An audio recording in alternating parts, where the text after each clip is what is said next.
नमस्कार, मैं जूली तिवारी हर समय आपके साथ न्यूज़ चैनल में आपका स्वागत है। तो चलिए नजर डालते हैं आज के कुछ मुख्य समाचारों पर।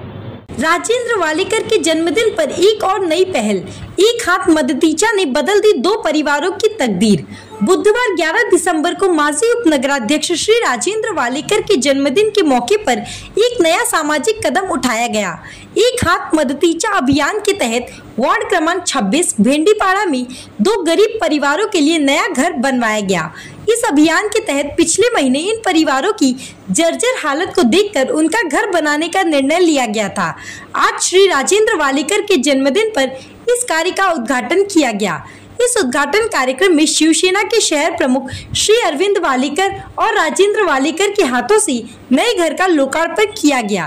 कार्यक्रम में शिवसेना के कार्यकर्ता, पदाधिकारी, महिला आघाड़ी, युवा सेना, पत्रकार बंधु और अनेक समाज सेवी उपस्थित थे। इस मौके पर अरविंद वालेकर और निखिल वालेकर भी मौजूद थे। अरविंद वालेकर परिवार ने राजेंद्र वालेकर को जन्मदिन की ढेर सारी शुभकामनाएं दी। Advocate Sandeep Bharadi, advocate Sikandar Qureshi, advocate Azhar Qureshi और हुसैन बाबा सैयद ने भी राजेंद्र वालेकर को जन्मदिन की ढेर सारी शुभकामनाएं दी। राजेंद्र वालेकर ने कहा कि उनका हमेशा से यही प्रयास रहा है कि समाज के कमजोर वर्ग के लिए काम किया जाए और इस नेक कार्य की शुरुआत उनके जन्मदिन पर करना एक सौभाग्य की बात है। उन्होंने यह भी बताया कि उनके परिवार ने इस मिशन के तहत और भी घर बनाने का संकल्प लिया है ताकि जरूरतमंदों को राहत मिल सके। कार्यक्रम में भारी संख्या में स्थानीय लोग और शिवसेना कार्यकर्ता उपस्थित थे, जिन्होंने इस कार्य की सराहना की। इस अवसर पर स्थानीय नागरिकों ने राजेंद्र वालेकर की आरती उतारी और उनकी लंबी आयु के लिए प्रार्थना की। सभी ने मिलकर राजेंद्र वालेकर के जन्मदिन के इस खास अवसर पर इस सामाजिक पहल की सफलता की कामना की। बांधून दिलेली आहेत, महिलांना कुठलाही आधार नव्हता, आपण घर बांधून दिलेत, काय सांगाल? आज माझे बंधू राजेंद्र वालेकर यांचा वाढदिवस आहे आणि दरवर्षी माझ्या वाढदिवसाला माझं कुटुंब अंबरनाथमध्ये एका मंदिराचा जीर्णोद्धार करत असतं।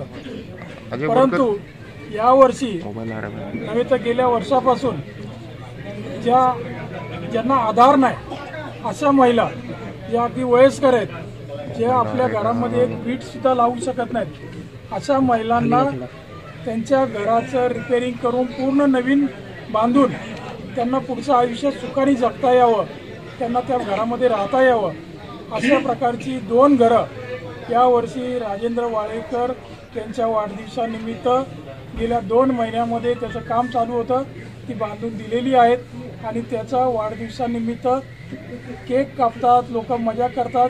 परंतु या कुटुंबानी, वालेकर कुटुंबानी आज असं ठरवलं की या 2 महिलांना आधार द्यावा, त्यांचा आपण आधार बनावं, त्यांच्या आयुष्यामध्ये आपण सुख कसं येईल, त्यांना आनंद कसा मिळेल याचा विचार करून आम्ही त्या 2 अनाथ महिलांना आज घरं बांधून दिलेली आहेत। मला ईश्वरचरणी हीच प्रार्थना करायची आहे की अशीच उत्तरोत्तर आमच्याकडून सेवा अंबरनाथकरांची घडत राहू। आम्ही सर्व वालेकर कुटुंब त्या अंबरनाथसाठी अनेक उपक्रम, 26 मंदिरं बांधली असतील, 10 रुपयामधलं जेवण आजही अहोरात्र चालू आहे। अंबरनाथमध्ये 2 ठिकाणी आमच्या इथं 2 वाचनालय आहेत, 2 व्यायामशाळा आहेत, महिलांना उद्योग आहेत, असे अनेक उपक्रम अंबरनाथकरांसाठी आम्ही करतो आणि त्यातला हा सगळ्यात अत्यंत चांगला आणि महत्त्वाचा उपक्रम राजेंद्र वालेकर यांच्या वाढदिवसानिमित्त आज आमच्या हातून घडला आहे, हे आम्ही आमचं भाग्य समजतो। ज्या 2 महिला होत्या त्यांचं अत्यंत पावसाळ्यामध्ये वाईट परिस्थिती असायची, पाणी गाळायचं, खाली बसायला जमीन होती, पूर्ण म्हणजे मातीचं सारवलेलं गोटा होता आणि ते आम्ही गणपतीमध्ये फिरत असताना आमचे योगेश गोरे, दिनेश नलावडे आणि रमेश भाऊ सगळे फिरत असताना त्या दोन्ही घरं त्यांनी आम्हाला गोवापाड्याच्या कार्यकर्त्यांनी इथं दाखवली आणि त्याच दिवशी आम्ही विचार केला का ही 2 घरं आपण बनवून त्यांची सेवा करण्याचं आम्हाला भाग्य मिळालं आणि ती सेवा आज आम्ही आमच्या परिवाराने, आमचे मोठे भाऊ अरविंद वालेकर, मनीषा वालेकर यांच्या आशीर्वादाने प्रत्येक वेळेस आम्ही आमच्या परिवार काम करत असतो आणि याच्या पुढेही इथं बाजूलाच एक मुस्लिम समाजाच्या घराचं पण रिपेरिंग काम चालू आहे आणि भास्करनगरमध्ये सुद्धा एक निराधार महिला आहे, तिच्या पण घराचं काम आम्ही लवकरच चालू करतोय.